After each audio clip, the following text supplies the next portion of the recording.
Marcus Chen had always been the smartest person in any room he entered. At 32, he held 3 degrees from prestigious universities, spoke 5 languages fluently, and possessed an analytical mind that could dissect complex problems with surgical precision.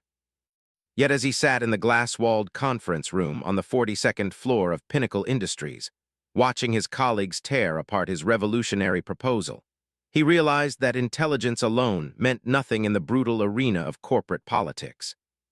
The presentation had gone perfectly. His research was flawless, his data irrefutable, and his solution elegant in its simplicity.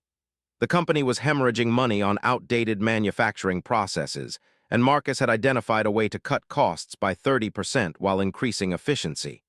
It was the kind of breakthrough that should have earned him accolades, promotions, and the respect of his peers. Instead, he watched as department heads who barely understood the technical aspects of his proposal systematically dismantled it.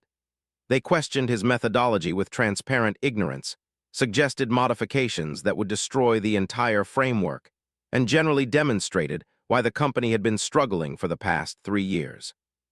The worst part was seeing his direct supervisor, Janet Morrison, nod along with their criticisms despite having praised the same proposal enthusiastically just hours earlier. "I think Marcus has presented some interesting ideas," Janet said, her voice carrying that particular tone corporate executives used when they were about to bury something alive.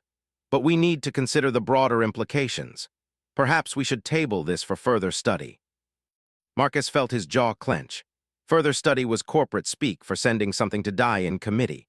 He looked around the table at faces that ranged from openly hostile to carefully neutral. These were people who had built their careers on maintaining the status quo, who saw innovation as a threat to their comfortable positions rather than an opportunity for growth. Thomas Hartwell, the chief operating officer, leaned back in his leather chair with the satisfied expression of a man who had just landed a killing blow. "The reality is that we can't afford to take risks in the current market environment. What we need is steady, incremental improvement, not revolutionary changes that could destabilize our entire operation." The irony was suffocating. The current market environment demanded exactly the kind of bold moves Marcus was proposing, but these executives had built their reputations on risk aversion and political maneuvering rather than actual leadership. They would rather watch the company slowly decline than embrace change that might threaten their positions. Marcus had seen this pattern before in his career. He had watched brilliant innovations die because they threatened the wrong people, seen talented individuals pushed aside because they made their superiors look incompetent, and observed organizations choose comfortable failure over uncomfortable success time and again. But this time felt different. This time, he was the one with everything to lose. The meeting concluded with the predictable result. The proposal would be reviewed by a cross-functional committee and evaluated against current strategic priorities. In other words, it would disappear into the bureaucratic maze where good ideas went to die. Marcus gathered his materials with mechanical precision, maintaining a professional facade while internally cataloging every face in that room and every word that had been spoken. Walking back to his cubicle, Marcus felt the familiar sting of institutional betrayal. He had played by their rules, worked within their system, and presented his ideas through proper channels. The result was exactly what anyone with half a brain could have predicted. The system had protected itself by rejecting anything that might force it to change. His cubicle sat in the middle of a maze of identical workstations, each occupied by someone who had once harbored dreams of making a difference, but had gradually learned to keep their heads down and their ambitions small. The fluorescent lights hummed overhead with the same monotonous drone that seemed to characterize everything about this place. Marcus slumped into his ergonomic chair and stared at his computer screen, where dozens of emails awaited his attention. The first email was from Janet, sent just minutes after the meeting ended. "Great presentation today, Marcus. I know the feedback was tough, but that's how we refine good ideas into great ones. Let's schedule some time to discuss next steps." The casual dishonesty of it made his stomach turn. She had thrown him under the bus without hesitation, then immediately began the process of managing his reaction to ensure he remained compliant. Marcus spent the rest of the afternoon going through the motions of his job while his mind worked on a different level entirely. He responded to emails, attended routine meetings, and participated in the various rituals that kept the corporate machine functioning. But part of him was detached, observing everything with the cold clarity of someone who had finally accepted an uncomfortable truth. The truth was that competence, merit, and good intentions were not enough to succeed in this environment. The people who thrived here understood that corporate life was fundamentally political, that relationships mattered more than results, and that the appearance of success was often more valuable than actual achievement. Marcus had been naive to think otherwise. That evening, Marcus sat in his apartment overlooking the city skyline, nursing a glass of bourbon and reflecting on the day's events. The lights stretching out below him represented millions of people going about their lives, most of them trapped in systems that rewarded conformity and punished innovation. He thought about his father, who had worked for the same manufacturing company for 35 years before being laid off 6 months before his pension vested. He thought about his graduate school friends, who had started with grand ambitions, but gradually settled into comfortable mediocrity. The more he thought about it, the more Marcus realized that his mistake had been fundamental. He had approached the corporate world as if it were a meritocracy, where the best ideas naturally rose to the top and competent people were rewarded for their contributions. Instead, he had discovered a complex ecosystem where survival depended on understanding unwritten rules and navigating invisible hierarchies. But understanding the problem was only the first step. The question was what to do about it. Marcus could continue playing by their rules, gradually dulling his ambitions and learning to be satisfied with small victories and incremental progress. He could master the political game, building alliances and trading favors until he accumulated enough influence to push through his ideas. Or he could find a third option, something that would allow him to achieve his goals without becoming another cog in the machine. The bourbon burned pleasantly as Marcus considered his options. He thought about Niccolo Machiavelli, whose name had become synonymous with cunning and manipulation, but who had actually been a keen observer of power dynamics and human nature. Machiavelli had understood that idealistic approaches often failed not because they were wrong, but because they ignored the realities of how power actually operated in the world. Perhaps the real lesson was not to abandon his principles, but to be more strategic about how he pursued them. Perhaps the path to meaningful change required him to stop playing by rules that were designed to prevent exactly the kind of innovation he was trying to achieve. Perhaps it was time to walk away from their game entirely and create his own. The idea crystallized slowly, like a photograph developing in a darkroom. Marcus began to see a different path forward, one that would require patience, careful planning, and a willingness to operate outside the conventional channels that had proven so disappointing. It would mean giving up the security of his current position and the comfortable predictability of corporate life. But it might also mean the difference between spending his career fighting a system designed to defeat him and building something new on his own terms. Marcus finished his bourbon and opened his laptop. If he was going to do this, he needed to understand exactly what he was up against and what resources he had available. He began methodically documenting everything he knew about Pinnacle Industries, their strengths and weaknesses, their key relationships and dependencies, their strategic priorities and blind spots. He researched their competitors, their suppliers, and their customers. He analyzed their financial statements and studied their organizational structure. By 3 in the morning, Marcus had compiled a comprehensive intelligence file that revealed patterns invisible to most employees. He could see how decisions really got made, where the real power resided, and what leverage points might exist for someone operating from outside the system. The picture that emerged was both sobering and encouraging. Sobering because it confirmed how thoroughly the deck was stacked against internal innovators. Encouraging because it revealed vulnerabilities that could be exploited by someone willing to play a longer game. The next morning, Marcus arrived at the office with a new sense of purpose. He went about his normal routine, but now every interaction was an opportunity to gather intelligence. He listened more carefully to office gossip, paid closer attention to the subtle dynamics in meetings, and began mapping the informal networks that really controlled how things got done. During his lunch break, Marcus walked to a nearby coffee shop and made several phone calls. The first was to his former professor at Stanford, who had moved into venture capital and specialized in technology startups. The second was to a patent attorney he had met at a conference the previous year. The third was to his brother David, who ran a successful consulting firm and had connections throughout the industry. Each conversation was carefully structured to gather specific information without revealing his intentions. Marcus learned about the venture capital landscape, the process for protecting intellectual property, and the current market conditions for the kind of innovation he was developing. By the time he returned to the office, he had a much clearer picture of what it would take to pursue his ideas independently. The afternoon brought another mind-numbing meeting about synergistic optimization of cross-platform deliverables, during which Marcus practiced his newfound skill of appearing engaged, while his mind worked on more important matters. He watched his colleagues debate meaningless buzzwords with the passionate intensity of medieval theologians arguing about angels dancing on pinheads. The absurdity of it all might have been amusing if it were not so wasteful of human potential. After the meeting, Marcus returned to his desk and began what would become his new routine. On the surface, he continued performing his job with the same competence that had always characterized his work. But underneath, he was systematically preparing for his departure. He identified the key elements of his rejected proposal that could be developed independently. He researched the legal requirements for establishing his own company. He began reaching out to former colleagues who had left Pinnacle for other opportunities. The process required extraordinary discipline. Marcus had to resist the temptation to share his plans with anyone at the company, even colleagues he considered friends. Corporate environments were notorious for their gossip networks, and any hint that he was considering leaving could trigger defensive reactions that would complicate his strategy.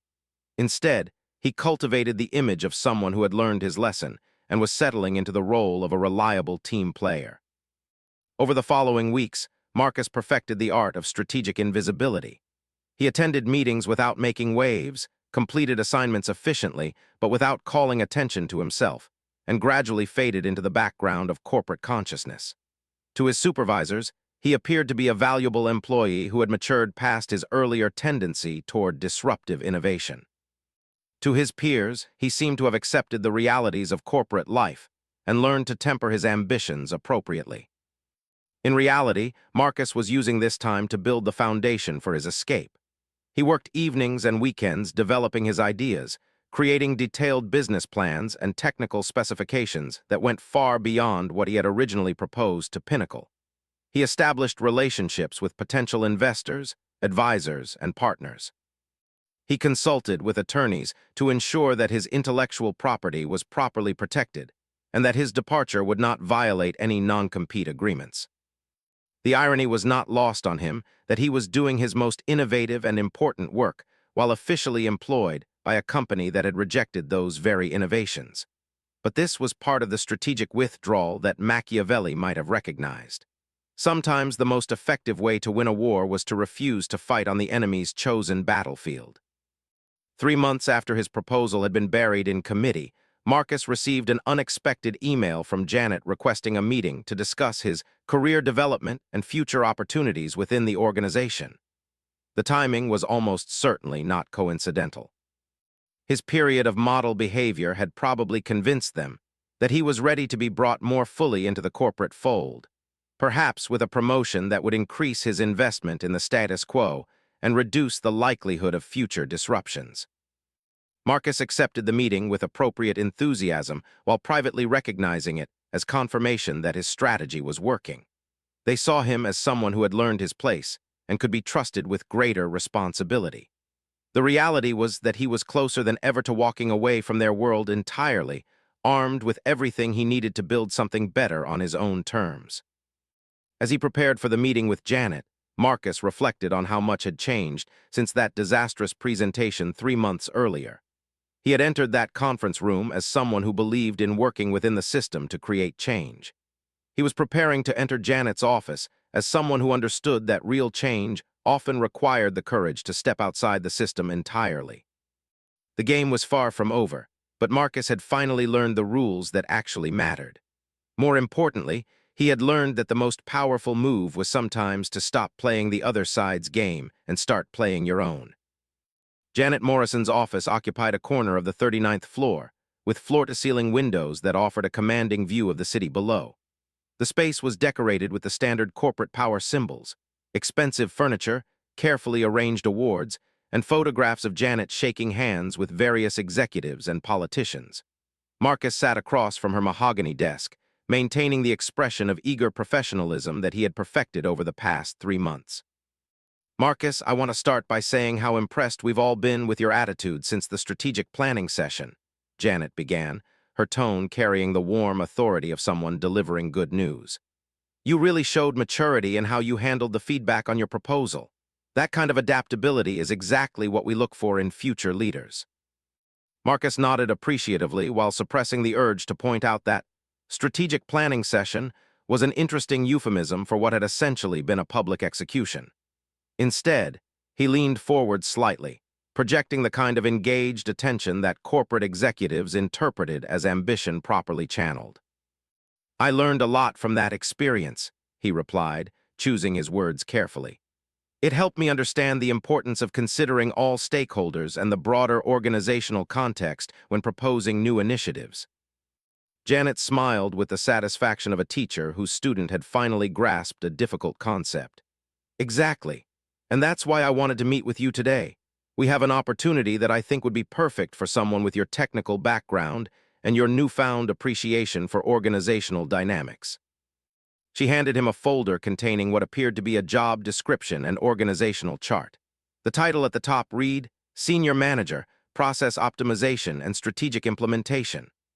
The salary was nearly double his current compensation, and the position reported directly to Thomas Hartwell, the same COO who had led the charge against his original proposal. This is a newly created role, Janet explained as Marcus scanned the documents. Tom specifically requested someone with your analytical skills to help identify opportunities for incremental improvement across our operations. It's exactly the kind of steady, data-driven optimization that will help us maintain our competitive position while managing risk appropriately. The offer was masterfully crafted to appeal to everything Marcus was supposed to want. Higher salary, increased responsibility, closer proximity to senior leadership, and official recognition of his analytical capabilities. The position description was filled with impressive-sounding phrases about driving operational excellence through systematic process enhancement and leveraging analytical insights to support strategic decision-making. But Marcus could read between the lines. This was a management track position designed to absorb his energy and ambition into safe, incremental projects that would never threaten the fundamental way things operated. He would spend his time optimizing existing processes rather than questioning whether those processes should exist at all. His analytical skills would be channeled toward supporting decisions that had already been made rather than challenging the assumptions underlying those decisions. This looks like an incredible opportunity, Marcus said, injecting just the right amount of enthusiasm into his voice. I'm honored that you and Tom would consider me for this kind of responsibility. Of course, we'd want you to start as soon as possible, Janet continued. There's a lot of work to be done, and Tom is eager to begin implementing some systematic improvements before the end of the fiscal year. Would you be able to give us an answer by Friday? The timeline was another tell. They wanted to lock him in quickly, before he had time to consider the implications or explore alternatives. This was standard practice for organizations that understood the importance of managing ambitious employees before they became problems. Offer them advancement within controlled parameters, make them feel valued and important, and ensure their energy was directed toward maintaining the system rather than changing it. Marcus spent the rest of the meeting asking thoughtful questions about the role, the reporting structure, and the expected deliverables. He discussed his transition timeline, his current projects, and his ideas for approaching the new responsibilities. Throughout the conversation, he projected exactly the kind of engaged professionalism that Janet wanted to see while carefully avoiding any commitments that would limit his flexibility. Walking back to his desk, Marcus felt a mixture of amusement and genuine respect for the sophistication of their approach. This was not crude manipulation, but rather elegant political strategy. They had identified him as someone with dangerous potential and had crafted an offer designed to neutralize that threat while making him grateful for the opportunity. If he accepted, he would become part of the system he had once sought to change, invested in its success and dependent on its continued existence. The beauty of the trap was that it offered genuine benefits. The salary increase would significantly improve his financial situation. The title and responsibilities would enhance his resume and open doors throughout the industry. The proximity to senior leadership would provide valuable insights into how major corporations actually operated. For someone focused on traditional career advancement, this was exactly the kind of opportunity that should not be refused. But Marcus was no longer focused on traditional career advancement. Over the past 3 months, he had been building something that made Janet's offer look like exactly what it was: a comfortable prison designed to contain his ambitions within acceptable boundaries. That evening, Marcus met his brother David at a downtown restaurant known for its private booths and discreet atmosphere.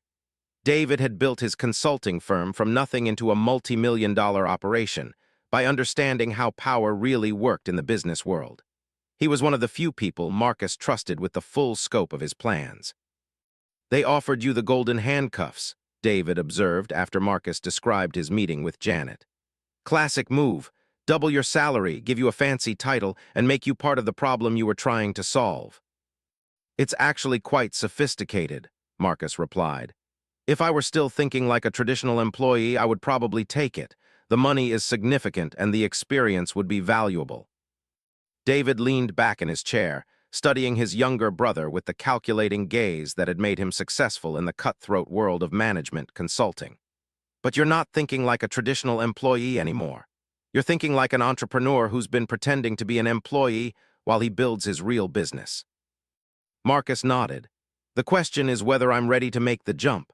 I've got the intellectual property protected, the business plan developed, and preliminary commitments from 2 potential investors. But walking away from a guaranteed salary to start something from scratch is still a significant risk." "The biggest risk is staying," David said quietly. "Accept that promotion, and you'll be financially handcuffed to a system that will never let you build what you're really capable of. You'll spend the next 10 years optimizing other people's mediocre decisions instead of implementing your own revolutionary ideas." They spent the next 2 hours going through Marcus's plans in detail. David had connections throughout the venture capital community and had been discreetly shopping Marcus's business plan to investors who specialized in the kind of industrial innovation he was proposing. The feedback had been consistently positive, with 2 firms expressing serious interest in funding the venture. "The timing is actually perfect," David explained. "The market is hungry for exactly the kind of efficiency improvements you're talking about. Manufacturing costs are rising, environmental regulations are getting stricter, and companies are desperate for solutions that can address both challenges simultaneously. Your technology does that better than anything currently available." Marcus had spent months developing his original proposal into a comprehensive business framework that went far beyond what he had presented to Pinnacle. The system he had designed could reduce manufacturing costs by 40% while cutting environmental impact by 60%. More importantly, it was scalable across multiple industries and adaptable to different production requirements. "The beautiful irony is that Pinnacle's rejection actually helped you," David continued. "If they had accepted your proposal, you would have developed it within their corporate structure, and they would have owned all the intellectual property. Instead, you own everything, and you can license it to multiple companies instead of being limited to one." The waiter brought their dessert, and Marcus used the interruption to consider the full implications of what his brother was saying. He had spent so much time focused on the injustice of having his ideas rejected that he had not fully appreciated the strategic advantage of that rejection. By forcing him out of their system, Pinnacle had inadvertently freed him to pursue a much more ambitious approach. "There's something else you should consider," David said as they finished their meal. "Your former employer is going to be one of your best potential customers once you're up and running. They're bleeding money on the same inefficient processes your technology can fix. When you're ready to approach them as an external vendor rather than an internal employee, they'll have to evaluate your solution purely on its merits." The idea had occurred to Marcus before, but hearing it articulated clearly made him realize how fundamentally his perspective had shifted. 6 months ago, he had seen himself as someone who worked for Pinnacle Industries. Now he was beginning to see Pinnacle as a potential customer in the market he was preparing to enter.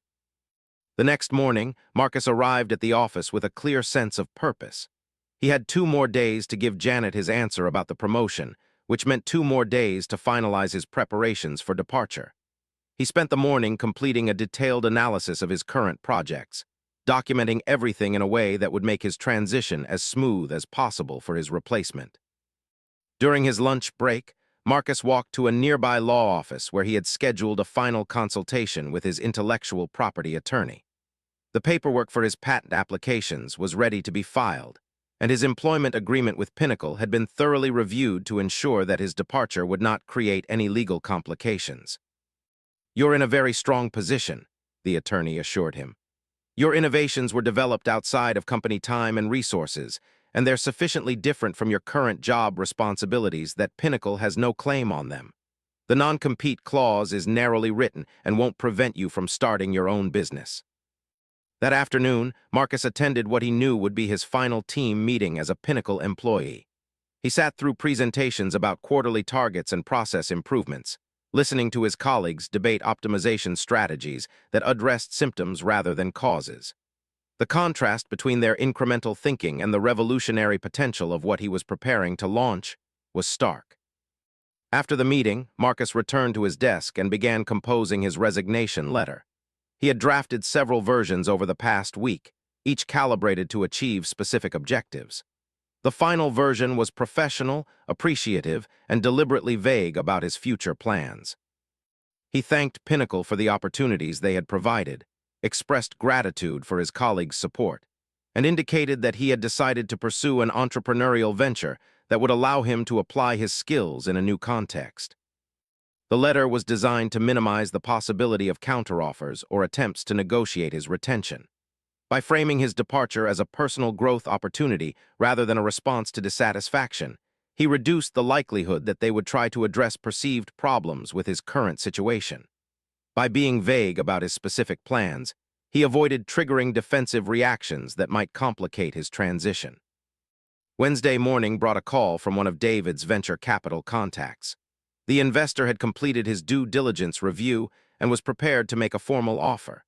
The terms were better than Marcus had dared to hope, sufficient funding to support 18 months of development and initial marketing, with the investor taking a minority stake that left Marcus in control of his company.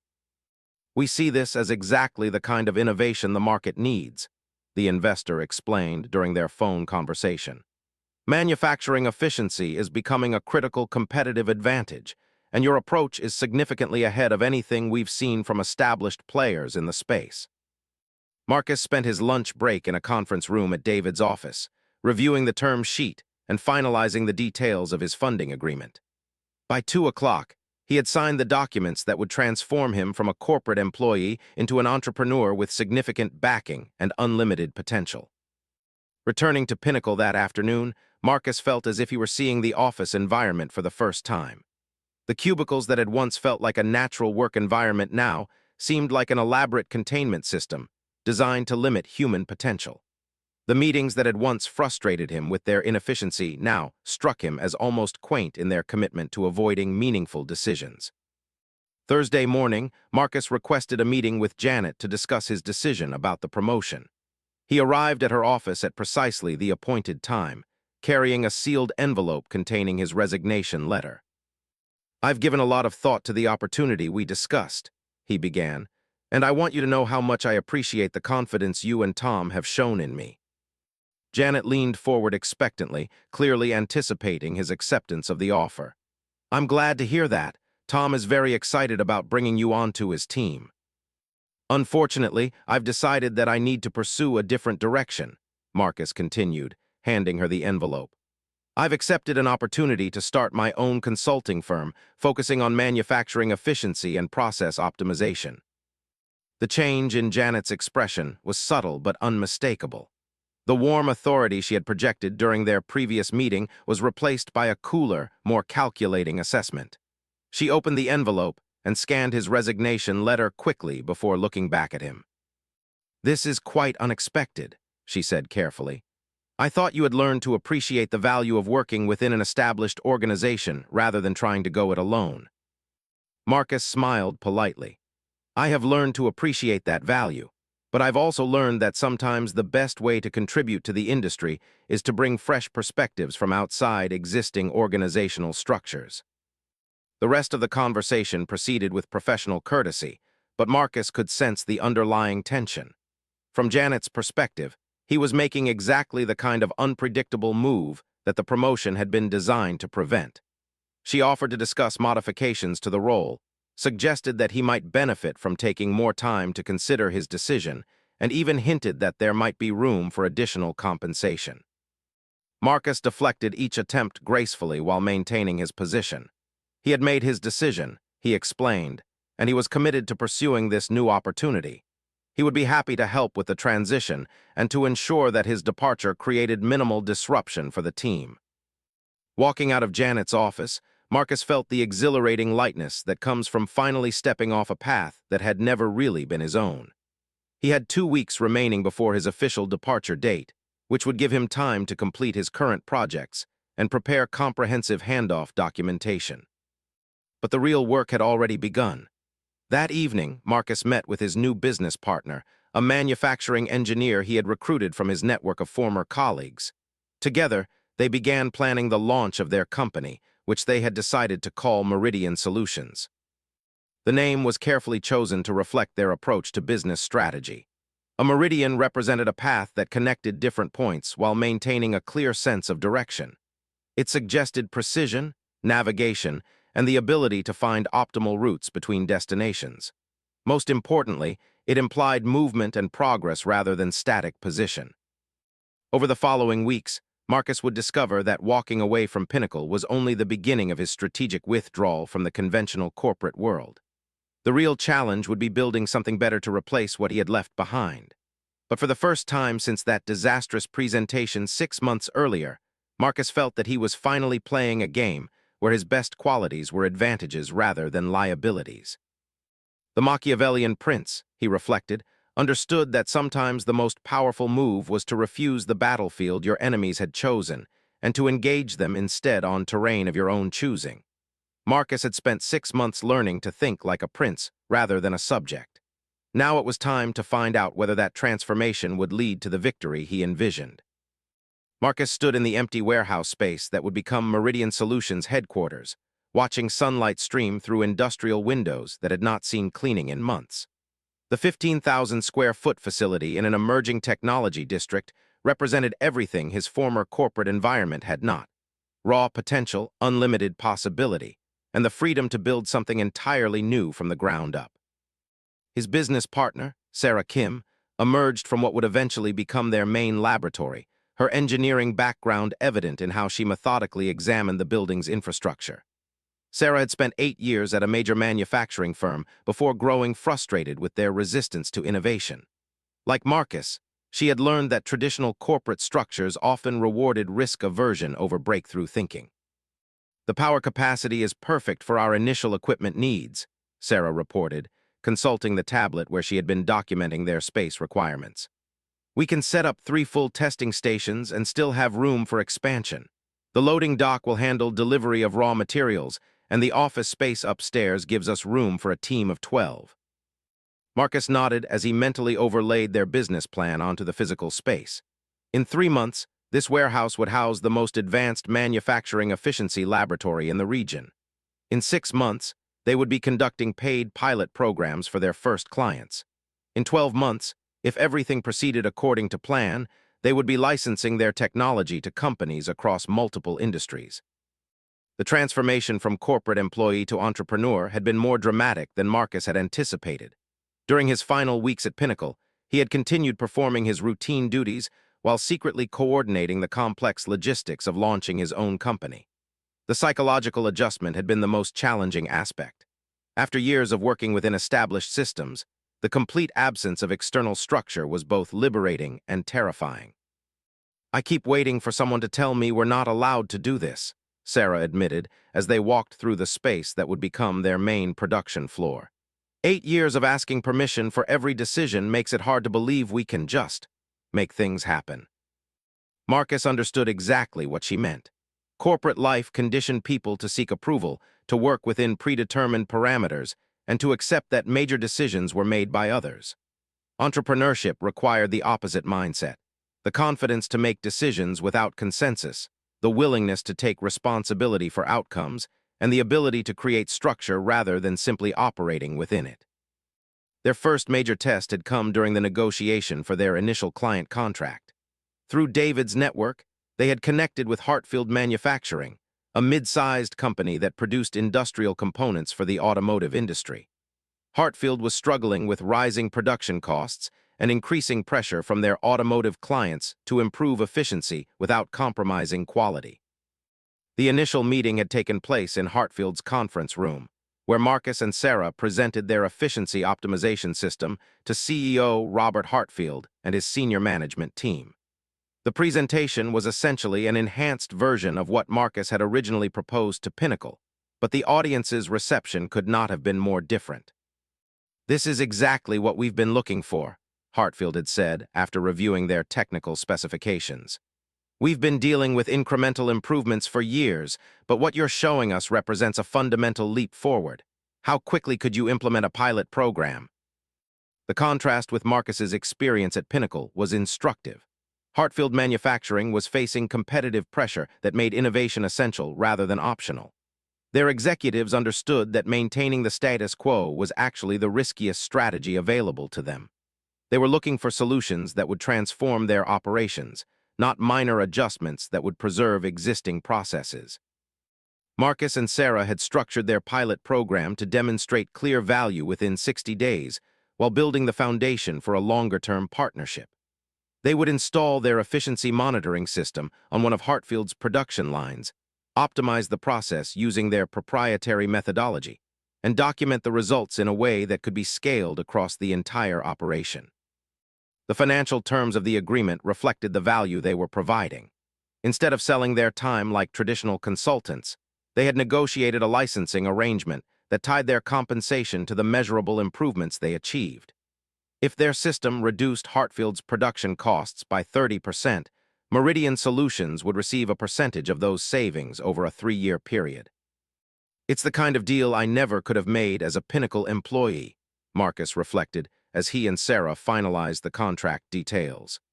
"Even if they had let me work on something like this internally, any value we created would have belonged to the company, and I would have gotten a modest bonus at best." Sarah looked up from the technical specifications she was reviewing. "The incentive structure is completely different when you own the intellectual property. Every improvement we make increases the value of what we're building, rather than just contributing to someone else's bottom line." The weeks that followed were a masterclass in applied entrepreneurship. Marcus and Sarah had to learn dozens of skills that had been handled by specialized departments in their former corporate environments.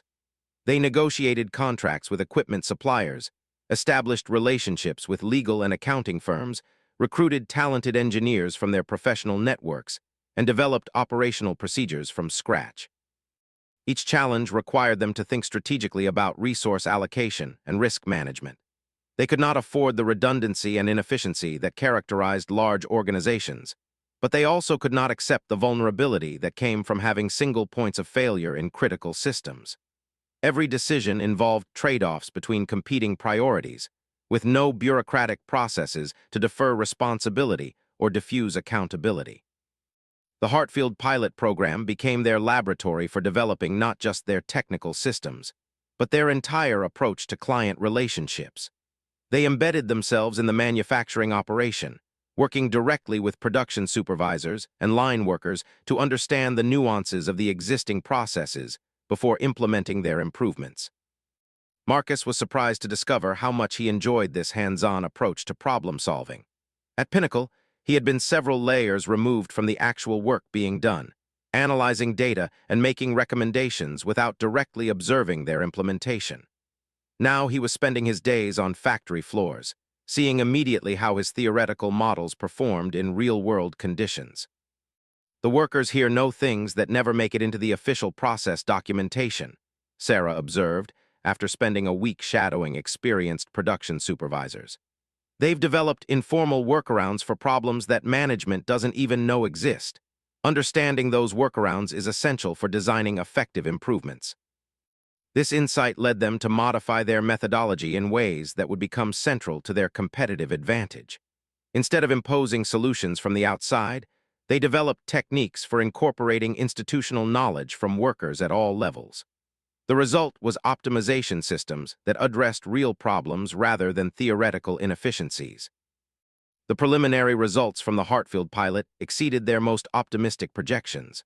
Within 30 days, they had identified process improvements that reduced production time by 25% while actually improving quality metrics. The efficiency gains were so significant that Hartfield's competitors began inquiring about similar services for their own operations. But success brought its own challenges. Word of their achievements began spreading through the industry, attracting attention from larger consulting firms that viewed Meridian Solutions as either a potential acquisition target or a competitive threat. Marcus received several calls from former colleagues at major corporations who expressed interest in bringing him back as a highly compensated internal consultant. The most interesting approach came from Thomas Hartwell, the same COO who had dismissed Marcus's original proposal at Pinnacle. Hartwell requested a private meeting to discuss potential collaboration opportunities between Pinnacle and Meridian Solutions. They met at an upscale restaurant downtown, where Hartwell wasted little time with pleasantries before getting to his real agenda. "I'll be direct, Marcus. We made a mistake when we didn't move forward with your efficiency proposal. The board has been asking hard questions about our competitive position, and your name keeps coming up as someone who might have solutions we need." Marcus maintained his composure while internally savoring the irony of the situation. 6 months earlier, he had been a junior employee whose ideas were dismissed without serious consideration. Now he was being courted by the same executive who had led the opposition to his proposal. "I appreciate the acknowledgement," Marcus replied carefully. "What kind of collaboration did you have in mind?" Hartwell leaned forward, adopting the confidential tone that executives used when discussing sensitive topics. "We're prepared to offer you a very attractive package to return as Director of Innovation, with a mandate to implement the kind of systematic improvements you originally proposed. Full budget authority, direct reporting to the CEO, and equity participation that would make you one of our largest individual shareholders." The offer was sophisticated in its understanding of what motivated entrepreneurial personalities. Rather than simply offering more money, Hartwell was proposing the kind of autonomy and ownership that Marcus had been seeking when he left corporate life. But the proposal revealed a fundamental misunderstanding of what Marcus had learned about organizational dynamics. "That's a generous offer," Marcus said, "but I think you're missing something important. The problem with implementing innovation within existing corporate structures isn't just about authority or compensation. It's about the systemic pressures that make organizations resist change, even when that change is obviously beneficial." Hartwell frowned slightly, clearly not expecting this kind of response. "But with the right mandate and adequate resources, those pressures can be managed. You would have everything you need to overcome internal resistance." Marcus shook his head. "Internal resistance isn't a bug in corporate systems, it's a feature. Organizations develop immune systems that protect them from disruption, even when that disruption would ultimately make them stronger.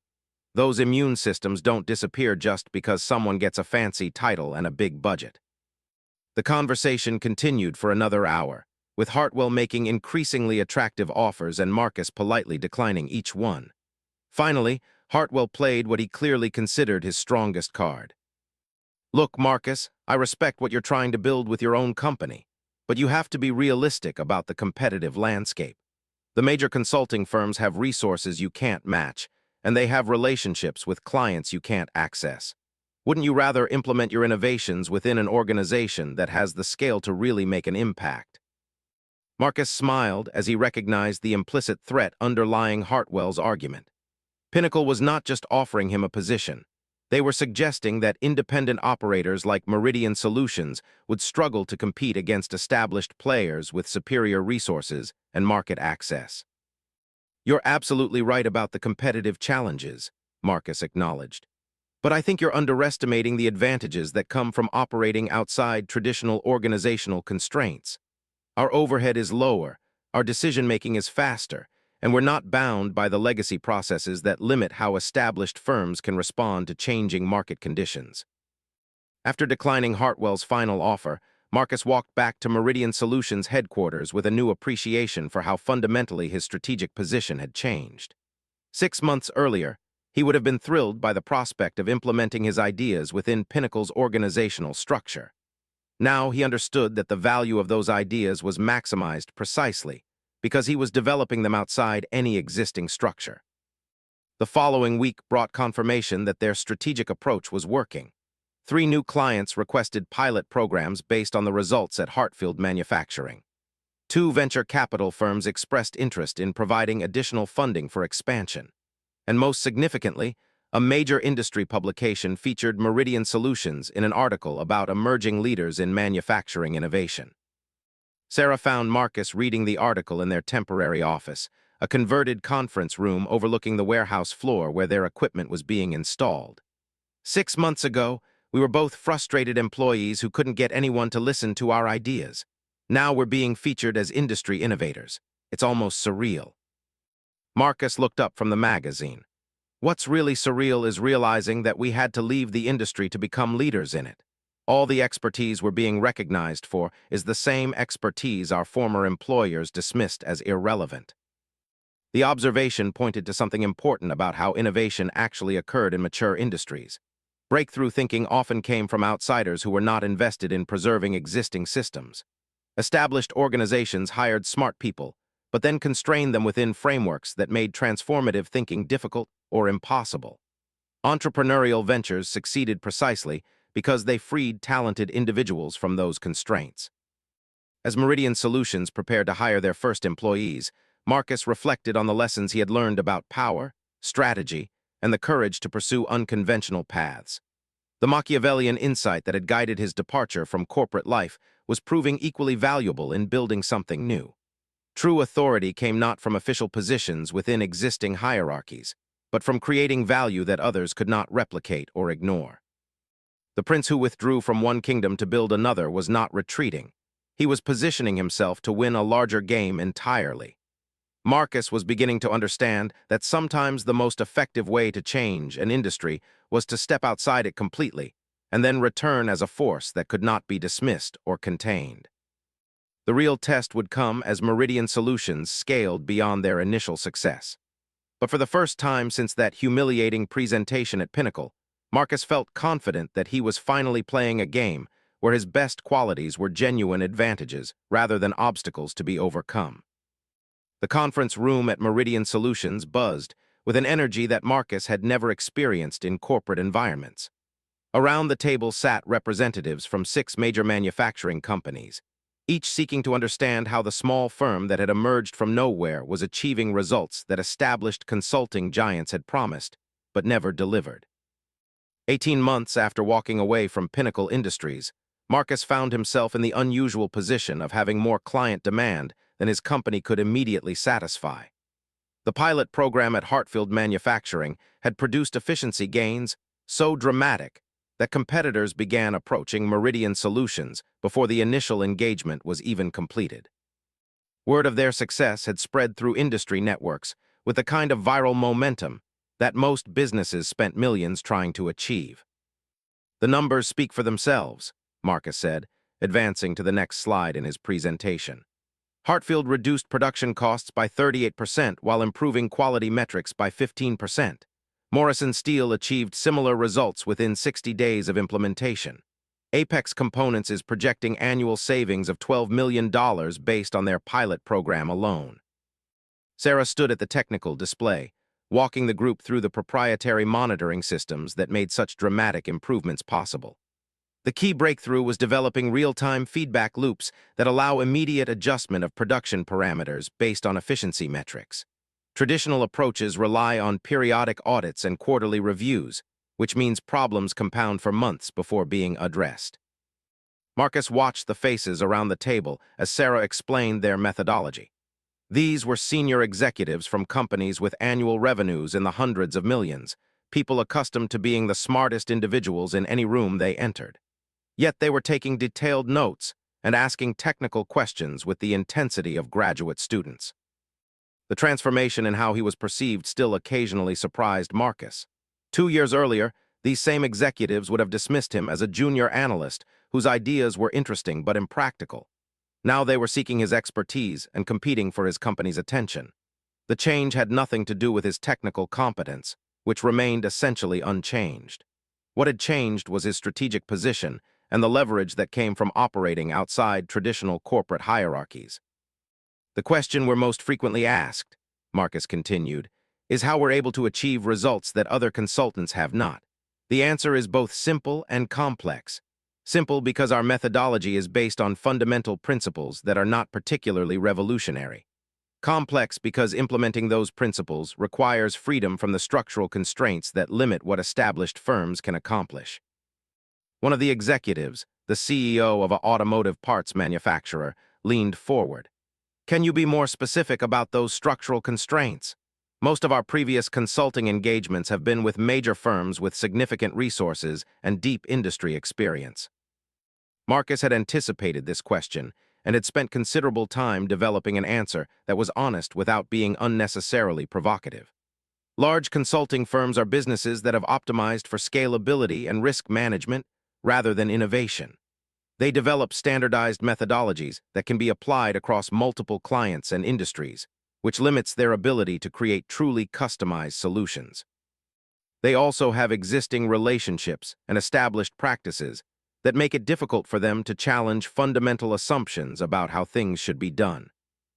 Sarah added, "We're able to spend 3 months completely reimagining a production process because we don't have to justify our approach to multiple layers of management or ensure that it fits within predetermined service offerings. Our only constraint is delivering measurable value for our clients." The conversation that followed revealed the sophisticated understanding these executives had of their own industry's limitations. They recognized that their organizations had become increasingly risk-averse, that innovation had been gradually squeezed out by focus on quarterly performance and operational predictability.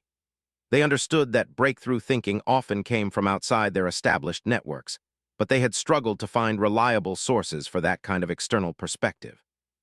After the formal presentation concluded, Marcus found himself in a series of private conversations with individual executives who wanted to discuss their specific challenges without revealing strategic information to potential competitors. These one-on-one discussions provided insights into the broader industry dynamics that were creating demand for Meridian Solutions services.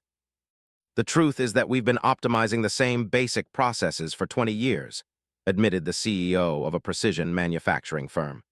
"We keep hearing consultants who promise breakthrough improvements, but they end up recommending variations on approaches we've already tried. What you're showing us is genuinely different, and the results prove that it works." Marcus nodded. "That's exactly why we structured our business around licensing intellectual property rather than selling time. Traditional consulting creates incentives for firms to extend engagements and recommend complex solutions that require ongoing support. Our model succeeds only when we deliver measurable improvements quickly and sustainably." The comment highlighted one of the key strategic advantages that had emerged from Marcus's decision to operate outside established industry frameworks. Because Meridian Solutions owned their intellectual property and tied their compensation to client results, they had natural incentives for developing solutions that actually worked rather than solutions that maximized billable hours. As the day's meetings concluded, Marcus reflected on how completely his professional landscape had transformed. He was no longer competing for internal recognition within a single organization, but rather building external reputation across an entire industry. Instead of seeking approval from supervisors who might or might not understand his proposals, he was working directly with decision-makers who could immediately implement his recommendations. The most significant change, however, was in his relationship to risk and uncertainty. Corporate employment had offered the illusion of security in exchange for accepting limitations on potential upside. Entrepreneurship involved genuine uncertainty about outcomes, but it also created possibilities that were simply impossible within traditional employment structures. That evening, Marcus met with David to review the strategic options that were emerging as Meridian Solutions' reputation continued to expand. His brother's consulting firm had been instrumental in connecting them with potential clients and investors, and David's network had become an increasingly valuable strategic asset. "You're at an inflection point," David observed as they reviewed the firm's growth trajectory. "Demand is exceeding your capacity to serve new clients, which means you need to make some fundamental decisions about how you want to scale the business." Marcus had been wrestling with this challenge for months.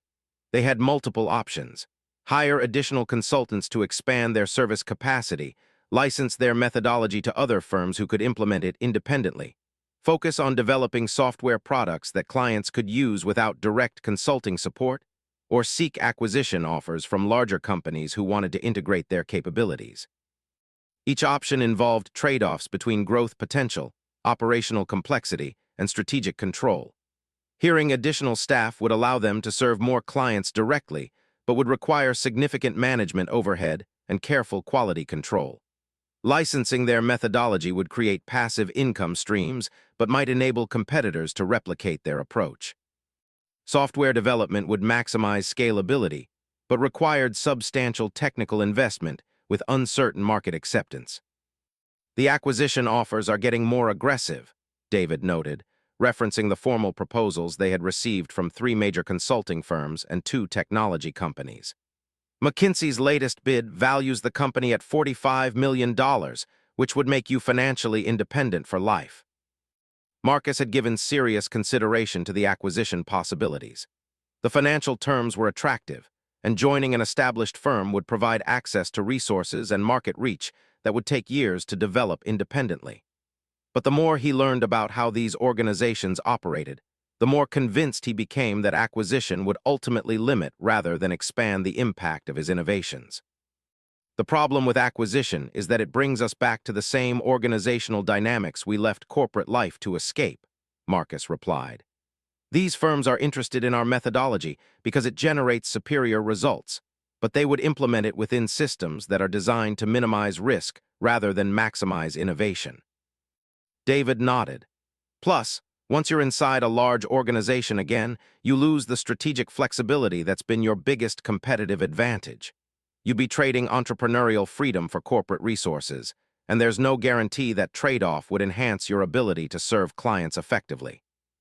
Their conversation was interrupted by a call from Sarah, who was still at the office working on technical specifications for their newest client engagement. Marcus, you need to see the preliminary analysis from the Pinnacle assessment. The data is even worse than we projected.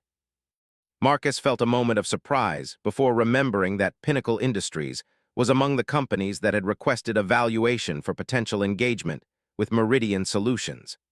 After months of declining performance and increasing pressure from shareholders, they had finally acknowledged the need for external assistance with their operational challenges. "How bad is it?" Marcus asked, switching to speakerphone so David could hear the conversation. "Their production efficiency has declined by 18% over the past 2 years," Sarah reported. "Quality issues are costing them nearly $3 million per quarter in warranty claims and customer credits. Most significantly, their manufacturing costs per unit have increased by 22%, while their competitors have been achieving reductions." The irony was almost overwhelming. The same company that had rejected Marcus's efficiency innovations 18 months earlier was now experiencing exactly the kind of operational deterioration his proposals had been designed to prevent. Their resistance to change had not preserved stability, it had guaranteed decline. "Are we going to take them on as a client?" David asked with obvious amusement. Marcus considered the question carefully. From a business perspective, Pinnacle represented a significant opportunity. Their problems were severe enough that dramatic improvements would be relatively easy to achieve, and their size would provide substantial revenue potential. From a personal perspective, the engagement would represent a complete reversal of the power dynamics that had characterized his departure from the company. "We'll evaluate them like any other potential client," Marcus decided. "If their leadership is genuinely committed to implementing the changes necessary for improvement, we'll work with them. If they're still looking for minor adjustments that won't disrupt their existing processes, we'll refer them to a traditional consulting firm." Sarah laughed. "I'll prepare the standard assessment protocol. It will be interesting to see how they respond when they realize what comprehensive optimization actually requires." The Pinnacle situation crystallized something important about the strategic position Marcus had achieved through his withdrawal from corporate life. He was no longer dependent on any single organization's approval or constrained by their internal politics. Instead, he had created value that was portable across the industry, giving him the freedom to engage with clients on his own terms rather than theirs. The following week brought the formal meeting where Pinnacle's leadership would present their situation and hear Meridian Solutions' assessment of their optimization potential. The session would be led by Janet Morrison, who had been promoted to COO after Thomas Hartwell's sudden resignation 6 months earlier. The same executive who had offered Marcus a promotion to keep him within their system would now be seeking his help as an external consultant charging rates 50 times his former hourly salary. As Marcus prepared for the meeting, he reflected on the lessons that had emerged from his strategic withdrawal and subsequent success. The Machiavellian insight that had guided his departure from corporate life had proven correct. Sometimes the most effective way to win was to refuse to play the game on terms that ensured defeat. But the deeper lesson was about the nature of value creation and leverage. By developing capabilities that were genuinely scarce and valuable, Marcus had transformed himself from someone who needed approval from others into someone whose approval others sought. The reversal was not just psychological. It represented a fundamental shift in the distribution of power and influence. The prince who had walked away from one kingdom to build another had not simply changed his circumstances. He had changed the entire landscape within which he operated, creating new possibilities that had not existed when he was constrained within traditional structures. The real victory was not just personal success, but the demonstration that alternative approaches to professional development could yield results that conventional paths could not achieve. As Marcus reviewed the agenda for the Pinnacle meeting, he realized that the most satisfying aspect of his transformation was not the reversal of fortune it represented, but the confirmation that his original instincts about innovation and efficiency had been correct. The ideas that had been dismissed as impractical within corporate constraints were now generating millions of dollars in value for clients who had the wisdom to implement them properly. The game was far from over, but Marcus had finally learned to play it on terms that recognized his actual strengths rather than demanding that he conform to systems designed to limit his potential. That understanding had made all the difference. The boardroom at Pinnacle Industries looked exactly as Marcus remembered it, down to the oversized conference table and the wall of windows overlooking the city skyline. But everything else about the dynamic had changed completely. 2 years after walking out as a frustrated employee whose ideas had been dismissed, he was returning as the founder of the most successful manufacturing optimization firm in the region. Janet Morrison sat at the head of the table, flanked by the same executives who had rejected his original proposal. The tension in the room was palpable, though everyone maintained the professional courtesy that characterized high-stakes business meetings. Marcus took his seat across from them, accompanied by Sarah and 2 senior consultants from Meridian Solutions. "Thank you for coming in to discuss our operational challenges," Janet began, her tone carefully neutral. "As you know from our preliminary materials, we're facing some significant efficiency issues that have been impacting our competitive position." Marcus nodded politely while internally nodding the euphemistic language. Pinnacle was not facing some efficiency issues. They were hemorrhaging money at a rate that had their shareholders demanding immediate action and their board considering leadership changes. Their manufacturing costs had spiraled so far out of control that several major clients had terminated contracts and moved their business to competitors. "We've reviewed your situation comprehensively," Sarah replied, consulting the detailed analysis that Meridian Solutions had prepared. "The good news is that your challenges are entirely solvable with the right approach. The more complex news is that solving them will require fundamental changes to how your production processes are structured and managed." Marcus watched the faces around the table as Sarah outlined their findings. The same executives who had dismissed similar recommendations 2 years earlier were now listening intently to identical observations delivered by external consultants charging premium rates. The difference was not in the quality of the analysis. It was in their willingness to accept that change was necessary rather than optional. "Your current production efficiency is approximately 40% below industry standards," Marcus continued, advancing to a slide that displayed Pinnacle's performance metrics compared to their competitors. "Quality control issues are costing you an estimated $4.2 million quarterly.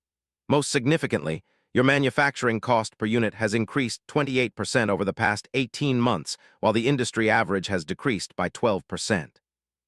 The data was devastating in its clarity. Pinnacle was not simply struggling, they were actively falling further behind their competition with each passing quarter. Their resistance to innovation had not preserved stability. It had guaranteed decline in an industry where technological advancement was essential for survival. Janet shifted uncomfortably in her chair. "What would you recommend as the most effective approach for addressing these challenges?" Marcus had anticipated this question, and had structured his response to test whether Pinnacle's leadership had genuinely learned from their recent struggles. The methodology that has proven most effective for our clients involves comprehensive process reengineering supported by real-time monitoring systems and adaptive optimization protocols. Implementation typically requires a 12-month timeline with measurable improvements beginning within the first 60 days. One of the senior vice presidents, the same executive who had questioned Marcus's revolutionary changes 2 years earlier, leaned forward with obvious concern. That sounds like exactly the kind of disruptive approach we've been trying to avoid. Isn't there a way to achieve improvements through more incremental modifications to our existing processes? The question revealed that despite their deteriorating performance, some members of Pinnacle's leadership team still had not accepted the need for fundamental change. They were seeking magical solutions that would improve results without requiring them to abandon the approaches that had created their problems. Marcus exchanged a brief glance with Sarah before responding. Incremental improvements are certainly possible, and we could implement modifications that might achieve cost reductions of 5 to 8% over 18 months. However, given your competitive position and the rate at which your market share is declining, incremental approaches are unlikely to address the severity of your situation. Sarah added tactfully, based on our analysis of your competitors' capabilities and market trends, maintaining your current trajectory would likely result in additional client defections and continued margin deterioration. The window for incremental solutions closed approximately 18 months ago. The room fell silent as the implications of her assessment sank in. Marcus could see that several executives were finally grasping the full scope of their predicament. They had spent 2 years avoiding changes that would have been relatively manageable, and now they faced much more dramatic adjustments as the price of their delay. Janet took a deep breath before speaking. If we were to engage Meridian Solutions for comprehensive optimization, what would be required from our organization? Marcus appreciated the directness of her question. Success would require complete commitment from leadership, willingness to modify or replace existing processes that are not performing effectively, and acceptance that some disruption is inevitable during the transition period. Most importantly, it would require trusting our methodology even when specific recommendations conflict with established practices. The conversation that followed was a masterclass in organizational psychology. Each executive revealed their concerns about change, their attachment to existing procedures, and their fear of taking responsibility for decisions that might not immediately produce positive results. Marcus listened carefully, recognizing the same patterns of risk aversion and political calculation that had frustrated him during his time as an internal employee. But this time, he was not asking for permission or seeking approval. He was offering a service that they could accept or decline based on their assessment of its value. The shift in power dynamics was subtle but profound. Instead of being dependent on their willingness to embrace his ideas, he was evaluating their readiness to become his client. "I need to be transparent about something," Marcus said as the formal presentation concluded. "Meridian Solutions has more client demand than we can currently satisfy. We're selective about the engagements we accept because our reputation depends on delivering exceptional results. If you decide to move forward, we would need confidence that your organization is prepared to implement the changes necessary for success." The statement was perfectly calculated to reframe the entire discussion. Instead of Meridian Solutions competing for Pinnacle's business, Pinnacle was being asked to demonstrate that they deserved Meridian Solutions' attention. Marcus was not pleading for the opportunity to implement his ideas. He was screening potential clients to ensure they met his standards. Janet's expression revealed that she understood exactly what had just happened. 2 years earlier, she had held all the leverage in their interactions. Marcus had been a junior employee seeking approval for his proposals, and she had been in position to grant or deny that approval based on her assessment of organizational priorities. Now Marcus held the leverage, and she was in the position of seeking his services based on her assessment of their competitive necessity. "What would be the timeline for beginning an engagement?" she asked. Sarah consulted her calendar. "Our earliest availability for a comprehensive optimization program would be 4 months from contract execution. We could potentially begin preliminary assessment and planning within 6 weeks, but full implementation would need to wait until our current client commitments are completed."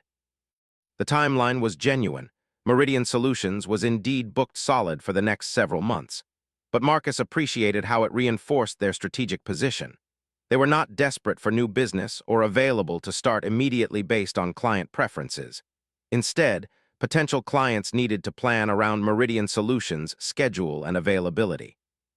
The meeting concluded with Janet requesting a formal proposal and timeline for comprehensive optimization services. As Marcus gathered his materials, he reflected on how completely the dynamics had reversed since his departure from Pinnacle. He was no longer someone seeking opportunities within their organization. He was someone whose organization they hoped might provide opportunities for their recovery. Walking through the lobby where he had once badged in every morning as an employee, Marcus felt a complex mixture of satisfaction, amusement, and genuine sympathy for his former colleagues. They were struggling with challenges that could have been avoided if they had been willing to embrace innovation when it was offered by an internal advocate. Instead, they had chosen organizational comfort over competitive advantage, and now they were paying the price in market share and profitability. But Marcus had learned not to personalize business dynamics or hold grudges against people who were simply responding to the incentive structures within which they operated. Janet and her team had acted rationally based on their understanding of organizational politics and risk management. The fact that their rational decisions had produced irrational outcomes was a reflection of systemic problems rather than individual failings. 3 weeks later, Pinnacle's board approved Meridian Solutions' proposal for comprehensive operational optimization.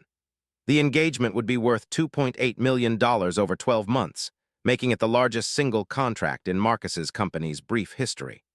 More significantly, it would provide a high-profile demonstration of their capabilities that would likely generate additional opportunities throughout the industry.